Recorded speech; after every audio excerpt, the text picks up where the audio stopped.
आज की कहानी का नाम है चचा बुलक्कड़ ने चोर पकड़ा। चचा बुलक्कड़ जूं ही दफ्तर से घर आए, बीवी ने खबर सुनाई। गजब हो गया, शौकत साहब के यहाँ डाका पड़ा है।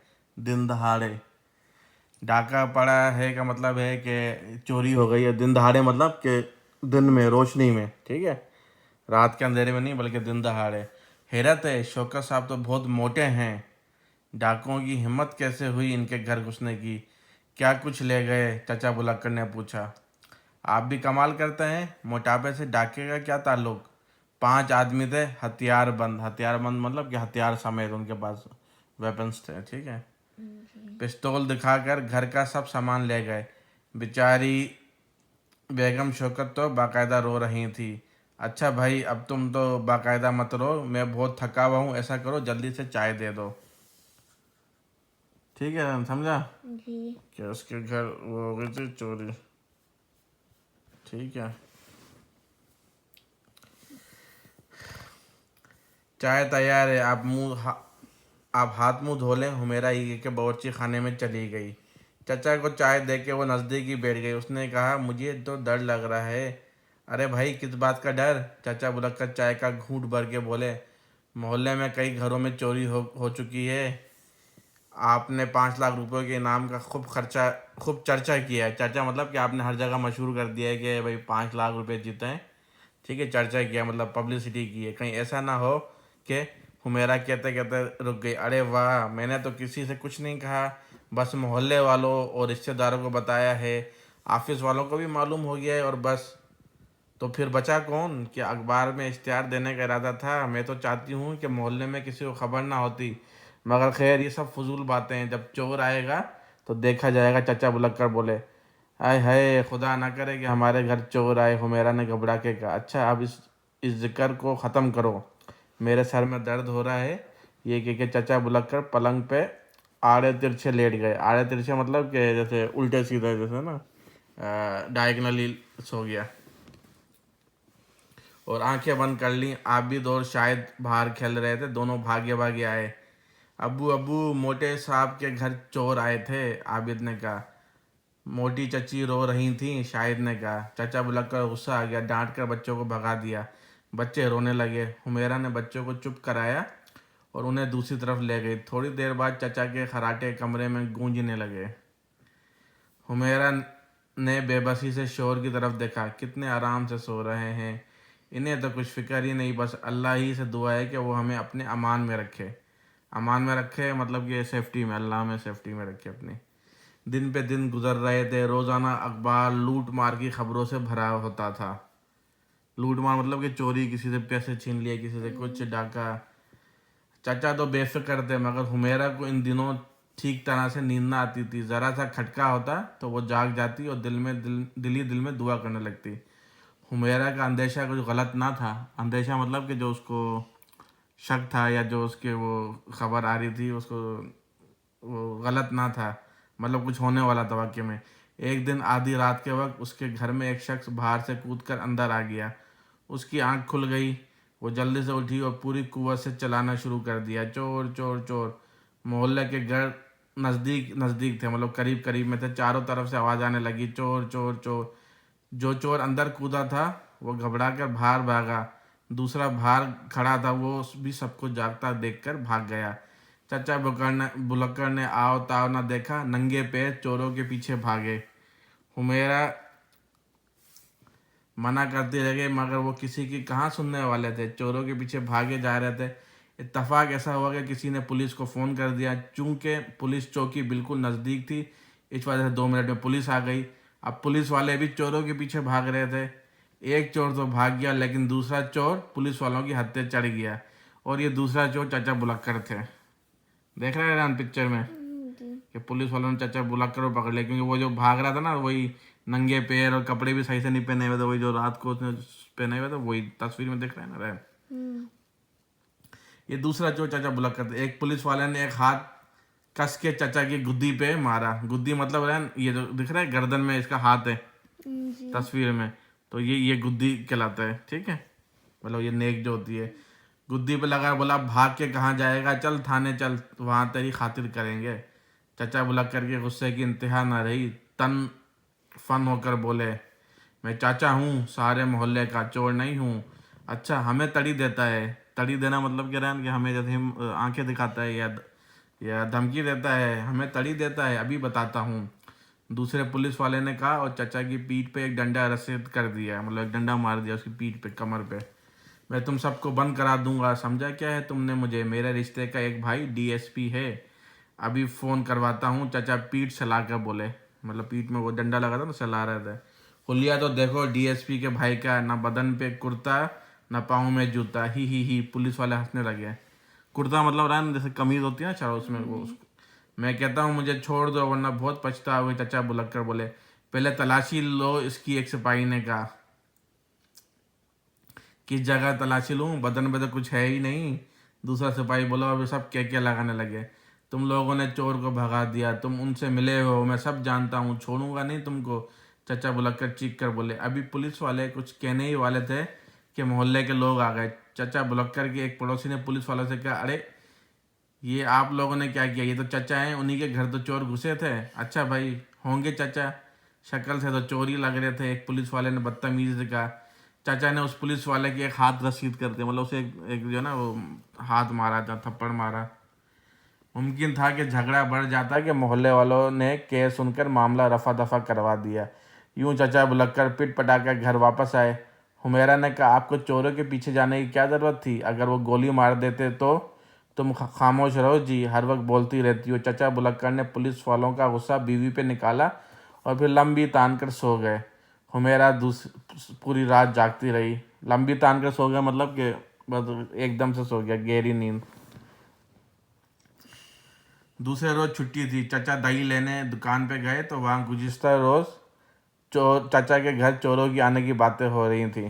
समझा रहा? दही के पास, दही वाले के पास गया, देखा दही वाला, पता है ना, जो मतलब योगर्ट या कर्ड भी बोलते हैं, ये देख रहे हैं, ये पीछे दही वाला बना रहा है, तो उसके पास ये गया चाचा। दूसरे रोज छुट्टी थी। चचा दही लेने दुकान पे गए तो वहाँ गुज़िश्ता रात चचा के घर चोरों के आने की बातें हो रही थी। शौकत साहब भी खड़े थे। चाचा, आपने सख्त गलती की, चोरों के पीछे नहीं जाना चाहिए था, दही वाले ने कहा। बिल्कुल जी, गोली गोली वोली मार देते तो, एक शख्स बोला। मेरे ख्याल में तो कोई उचक्का होगा, चोरों डाकुओं के पास तो पिस्तौल होते हैं। उचक्का मतलब कि जो जैसे होता है ना, जिसके पास कुछ भी नहीं होता लेकिन ऐसे ही मौका दिखता है तो वो चोरी करके भाग जाते हैं, ठीक है। मेरे ख्याल में तो कोई उचक्का होगा, चोरों डाकुओं के पास तो पिस्तौल होते हैं। शौकत साहब ने अपनी 2 फुट मोटी तोंद पे हाथ फेरते हुए बोला। तोंद मतलब रैन पेट जो निकला हुआ होता है। जी हाँ, आप ठीक कहते हैं, दही वाला बोला। चचा बिलक कर शौकत साहब को पसंद नहीं करते थे। उनकी बात सुन के उनसे रहा ना गया। बोले, आपको डाकुओं का अच्छा खासा तजर्बा है, सुना है आपका सब कुछ ले गए। अरे मियाँ, डाकू अमीरों ही के घर आते हैं, सामान था तो ले गए, तुम्हारे घर आके तो उन्हें शर्मिंदा थोड़ी होना था। समझा रहे हैं? बोला, भाई मैं तो अमीर हूँ, इस वजह से मेरे घर डाकू आ गए, तुम्हारे घर पे आते हैं तो वो तो शर्मिंदा होता है, तुम्हारे घर तो कुछ है ही नहीं, तुम तो एकदम फ़कीर हो, गरीब हो। वो तो कोई मोहल्ले के लड़के वड़के होंगे जिन्हें तुमने डाकू समझ लिया। ऐसा मत बोलो बाबूजी, दही वाले ने कहा। चाचा का 5 लाख का इनाम निकला है। 5 लाख क्या चीज़ है? 5 लाख का तो गज भर का प्लाट भी नहीं मिलता। गज भर मतलब यार कि जैसे 3 फीट होता है ना, उसको बोलते हैं कि भाई उसको उर्दू में गज बोलते हैं, which is equivalent to 3 feet normally. उसका तो प्लाट भी नहीं मिलता। ये क्या क्या शौकत साहब ने पान की पीक सड़क पे थूकी और वहां से चल दिए। पान की पीक समझता है ना, जो तुझे मैं दिखाई थी यूट्यूब पे एक दफा। हाँ, तो वो ये पाकिस्तान में बहुत करते हैं, ठीक है। चाचा को गुस्सा तो बहुत आया मगर खामोश रहे। दही लेकर घर वापस आए और शौकत साहब की बातें हुमेरा को बता के बोले, अजीब इंसान है, शौकत साहब भी इसी पे इतरा रहे हैं कि इनके घर डाकू आए थे। अरे छोड़िए इनकी बातों को, उनकी बीवी बेचारी तो बहुत दुखी थी, हुमेरा ने कहा। और मेरे चोर के पीछे भागने पर भी लोग मेरा मजाक उड़ा रहे हैं, यानी कि मैं डरपोक हूँ, चोर नहीं पकड़ सकता। चाचा गर्दन हिला के बोले, ये बात नहीं, दरअसल वो लोग आपकी भलाई चाहते हैं, हुमेरा ने नरमी से बोला। कोई भलाई वलाई नहीं चाहता, मुझे निकम्मा, डरपोक, भुलक्कड़ और ना जाने क्या क्या समझते हैं, मगर मैं भी उनको बता दूंगा कि मैं ऐसा नहीं हूँ। चाचा ने कहा, आप गुस्सा थूक दीजिए, कोई कुछ नहीं समझता आपको, हुमेरा ने कहा, लेकिन मैं उन सबको बता दूंगा कि मैं डरपोक नहीं हूँ। आपके चोर आया तो पकड़ के सबके सामने ना खड़ा कर दूं तो मेरा नाम चचा नहीं। चचा अकड़ के बोले, अरे आपका नाम चचा कब है? शाद मियाँ नाम है आपका, अपना नाम भी भूल गए? हुमेरा ने हंस के कहा, मत हंसो, मुझे जहर लग रही हैं उन लोगों की बातें। चचा गुस्से से बोले, आप तो वाकई बुरा मान गए। अच्छा, मैं आपके लिए हलवा लेकर आती हूँ, हुमेरा बोली। हलवा खाते हुए भी चाचा किसी गहरी सोच में गरक थे। गरक मतलब कि डूबे हुए थे, कोई बड़ी बात सोच रहा था। 2 दिन गुजरे थे कि मोहल्ले के एक घर में फिर चोरी हो गई और चोर हमेशा की तरह भाग गए। चाचा पूरी रात चौकस थे। चौकस मतलब कि अटेंटिव था। हुमेरा रात को अतल कुर्सी पढ़ के चारों कोनों में फूकती और फिर दस्तक देकर सोने के लिए लेटती। इसी तरह दिल को इत्मीनान रहता है, मतलब वो अतल कुर्सी पढ़ती और ये थोड़ा सा दरवाज़ा खटखटाती और सो जाती। आज मैं दफ्तर से घर नहीं आऊँगा, चाचा बुलक्कड़ ने दफ्तर जाते हुए कहा। क्यों, खैरियत तो है? कहाँ जा रहे हैं? बीवी ने पूछा। दफ्तर के एक साथी के वालिद का इंतकाल हो गया है, उनके सोयम में जाना है। सोयम का मतलब है ना, जो कोई आदमी मर जाता है ना 3 दिन के बाद, उसको सोयम बोलते हैं, मतलब third day of the death. तो उसमें आप जो है दुआ शुआ पढ़ते हो उसके लिए। कब तक वापसी होगी, हुमेरा ने पूछा। देर हो जाएगी, बहुत दूर जाना है, शायद 10 बज जाए। अच्छा, खुदाफिज, हुमेरा ने कहा और सोचते हुए दरवाज़ा बंद कर लिया। चाचा बुलक्कड़ को घर आते आते रात के 10:30 बज गए। वो सोयम का खाना खाकर आए थे, मतलब वो उधर से खाना खा के वो बहुत देर से आया, 10:30 पे, इसलिए आते ही सो गए। आधी रात को अचानक खटका हुआ। लगता है खटका हुआ तो कोई चोर आएगा। तो अगली तस्वीर में देख रहे हैं, इतने चोर पकड़ा हुआ है, ये देख रहे हैं, चोर को बोरी में बंद कर दिया शायद। अच्छा, आधी रात को अचानक खटका हुआ। चाचा की आंख खुल गई, बल्कि आंख से ज़्यादा कान खुल गए। हुमेरा और बच्चे बेखबर सो रहे थे। चाचा आस्ते से नंगे पांव उठे। घर के आंगन में कोई शख्स था, मतलब कोई था घर के आंगन में। घुप अंधेरे की वजह से चाचा को उसकी शक्ल सूरत साफ दिखाई ना दी। घुप अंधेरा मतलब कि वेरी वेरी डार्क, ठीक है। बस इतना पता चलता था कि चोर ने चादर ओढ़ रखी है, ठीक है ना, चोर चोर चादर। इसके कदम दूसरे कमरे की जानिब बढ़ रहे थे। चाचा ने चोर को पकड़ने का इंतजाम पहले से कर रखा था। उन्होंने पलंग के नीचे से बोरी निकाली, चुपके से चोर के पीछे गए और बोरी खोल के उसके सर पर डाल दिया और उसका आधा दड़ बोरी में बंद हो गया, मतलब आधा जिस्म जो चोर का था ना बोरी में बंद हो गया। चाचा उसे घसीट के बावर्ची खाने में ले गए और कुंडी चढ़ा दी। कुंडी मतलब कि वो बंद लॉक कर दिया। बेगम बेगम जल्दी उठो, मैंने चोर पकड़ लिया, चाचा चलाकर बोले। हुमेरा घबरा के, उठ बेटी, खुदा खैर करे, कहाँ है चोर? मैंने उसे बावर्ची खाने में बंद कर दिया है, चाचा बुलक्कड़ ने हाँफते हुए कहा। चोर बावर्ची खाने का दरवाज़ा ज़ोर ज़ोर से पीट रहा था। खोलना मत बेगम, सुबह को शौकत साहब को बुला के दिखाऊंगा। हुमेरा को अपने मियाँ की बहादुरी पे हैरत भी थी और खुशी भी। बहरहाल वो जल्दी से दूसरे कमरे की तरफ भागी ताकि खाला बी को उठा के लाए, मगर उनका बिस्तर खाली था। या अल्लाह, खाला भी कहाँ चली गई? वो इधर उधर देख कर बोली। चाचा ने चूंकि रात को देर से आने का कहा था, इसलिए हुमेरा ने खाला बी को बुला लिया था। वो दूसरे कमरे में सो रही थी, मगर इस वक्त उनका बिस्तर खाली था। अरे सुनिए, खाला भी यहाँ सो रही थी, पता नहीं कहाँ गई, हुमेरा बोली। बावर्ची खाने का दरवाज़ा ज़ोर ज़ोर से पीटा जा रहा था और फिर खाला बी की आवाज़ भी हुमेरा ने साफ पहचान ली। क्या मतलब इसका? उसने जल्दी से बावर्ची खाने का दरवाज़ा खोला तो खाला की सांस तेज से चल रही थी, बाल बिखरे हुए थे, मुंह पे हवाएं उड़ रही थी।